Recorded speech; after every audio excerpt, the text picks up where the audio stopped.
السلام علیکم ناظرین، میں ہوں آپ کا میزبان محمد سفیان اور آپ دیکھ رہے ہیں ہمارا یوٹیوب چینل علم سیفی۔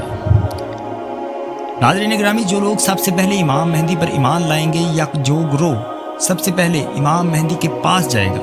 وہ خراسان میں سے ہوگا۔ ان کے ہاتھ میں کالے جھنڈے ہوں گے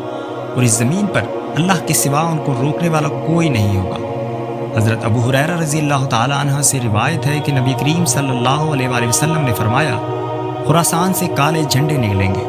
انہیں کوئی نہیں روک سکے گا یہاں تک کہ بیت المقدس میں انہیں نصب کیا جائے گا۔ مسلمانوں کا عقیدہ ہے کہ ایک شخص آئے گا جو نبی کریم صلی اللہ علیہ وآلہ وسلم کے خاندان میں سے ہوگا۔ نبی کریم صلی اللہ علیہ وآلہ وسلم نے ارشاد فرمایا، مہدی اہل بیت سے ہوں گے، فاطمہ کی اولاد سے، اور پھر فرمایا کہ ان کا نام میرے نام کی طرح یعنی محمد ہوگا، اور ان کے والد کا نام میرے والد کی طرح یعنی عبداللہ ہوگا، اور ان کا پورا نام میرے نام کی طرح محمد ابن عبداللہ ہوگا۔ بہت سارے اسکالر کا کہنا ہے کہ حضرت امام مہدی کا ظہور قیامت کی بڑی نشانیوں میں سے پہلی نشانی ہوگی۔ اب آپ کے ذہن میں بھی سوال آتا ہوگا کہ آخر امام مہدی کا مطلب کیا ہے؟ المہدی کا انگلش میں مطلب ہے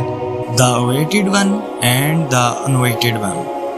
یعنی جس کا انتظار کیا جا رہا ہو اور جس کو مخصوص کر لیا جائے، جس کو چن لیا جائے۔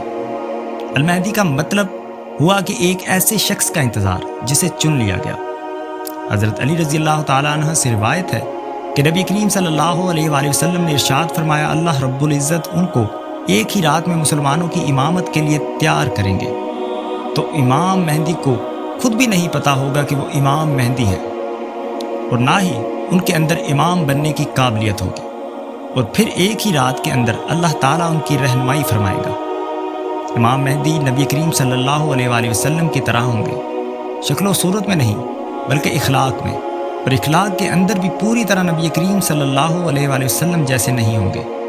کیونکہ نبی کریم صلی اللہ علیہ وآلہ وسلم کے اخلاق کے متعلق اللہ تعالیٰ نے خود قرآن مجید میں فرمایا،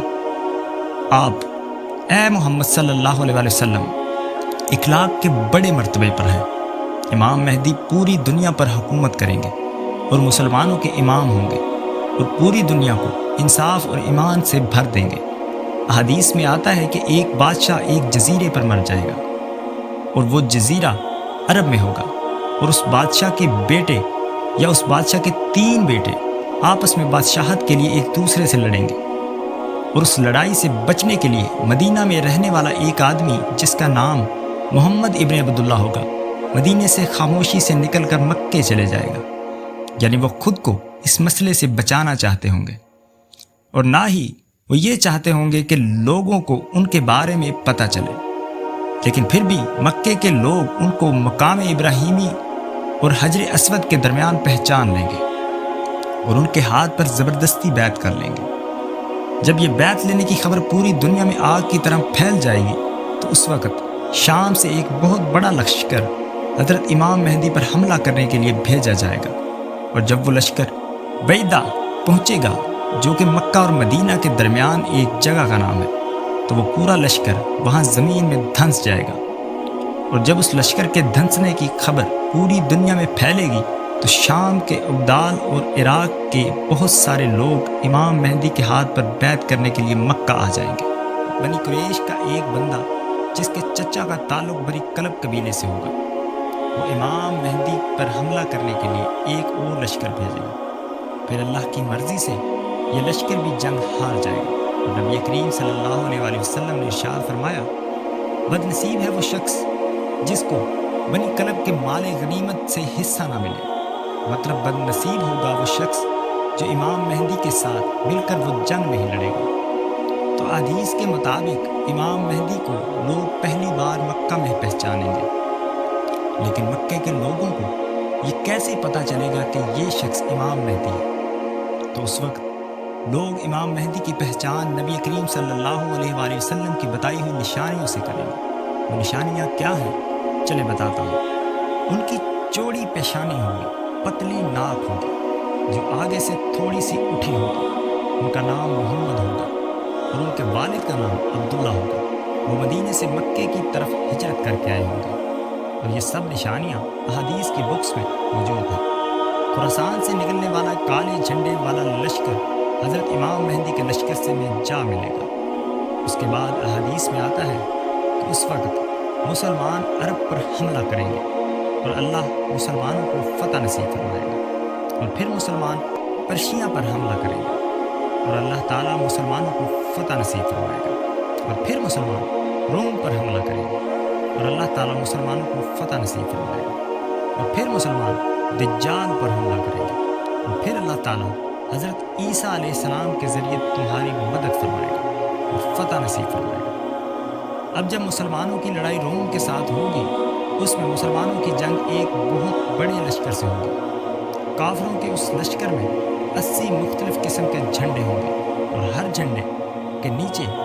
12,000 لوگ ہوں گے۔ اب جب مسلمان اس لشکر سے لڑنے لگیں گے تو بہت سارے مسلمان لشکر کو چھوڑ کر بھاگ جائیں گے، اور نبی کریم صلی اللہ علیہ وسلم نے فرمایا کہ اللہ تعالیٰ ان کی توبہ کبھی قبول نہیں فرمائے گا، کیونکہ ان کمزور ایمان والے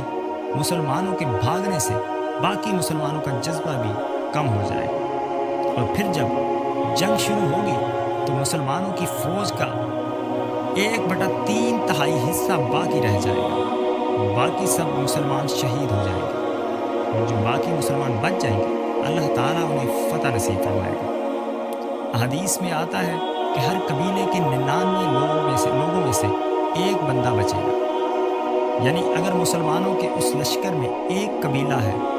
اور اس کے 100 لوگ ہیں تو ان 100 لوگوں میں سے 99 شہید ہو جائیں گے اور ایک بچ جائے گا۔ اب جب اس بڑی فتح کے بعد مسلمان مال غنیمت جمع کر رہے ہوں گے تو اس وقت ان کو خبر ملے گی کہ اے مسلمانوں، دجال آ گیا۔ پہلی بار امام مہدی 10 لوگوں کو بھیجیں گے اور ان 10 لوگوں سے کہیں گے کہ جا کر پتہ لگاؤ کہ یہ خبر سچی ہے، اور نبی کریم صلی اللہ علیہ وسلم نے ارشاد فرمایا کہ میں ان 10 لوگوں کے نام بھی جانتا ہوں اور ان کے والد کے نام بھی جانتا ہوں اور ان کے گھوڑوں کے رنگ بھی جانتا ہوں۔ وہ 10 لوگ اس دن سب سے بہترین گھڑ سوار ہوں گے۔ وہ لوگ جائیں گے اور دیکھیں گے آخر سب سے بڑا فتنہ آ ہی گیا، آخر دجال آ ہی گیا، اور دجال کا ظاہر ہونا قیامت کی بڑی نشانیوں میں سے ایک نشانی ہے۔